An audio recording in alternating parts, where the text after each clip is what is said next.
Hi friends, అందరికీ welcome to my channel. ఈరోజైతే నేను గోరుచిక్కుడు సింపుల్గా చేయబోతున్నాను. దానికి ముందుగా కడాయి పెట్టుకొని అందులో నూనె, జీలకర్ర, ఆవాలు వేసుకొని తర్వాతకి కొంచెం ఉల్లిపాయ వేసుకొని ఉల్లిపాయలు అయిపోయిన తర్వాత అల్లం వెల్లుల్లి పేస్ట్ వేసుకొని పచ్చివాసన పోయేదాకా వేయించుకొని పసుపు వేసుకొని ముందుగానే కట్ చేసి పెట్టుకుంటాం కదా, మనం ఉడికించి పెట్టుకున్న గోరుచిక్కుడు వేసుకొని ఒక 5 మినిట్స్ మగ్గనిచ్చిన తర్వాత టమాటా వేసుకొని అందులో రుచికి తగిన సాల్ట్ వేసుకొని ముందుగానే మనం పేస్ట్ చేసి పెట్టుకుంటాం కదా, అది పచ్చిమిర్చి పచ్చిమిర్చి పేస్ట్ వేసుకొని పెట్టుకోవాలి. పచ్చిమిర్చి పేస్ట్ వేసుకొని బాగా కలుపుకోవాలి. కలుపుకున్న తర్వాత కొన్ని వాటర్ వేసుకోవాలి.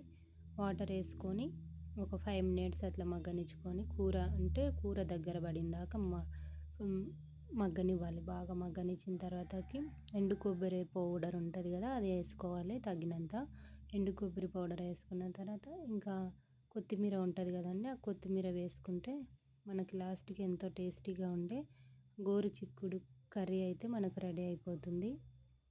Please like and subscribe friends my channel.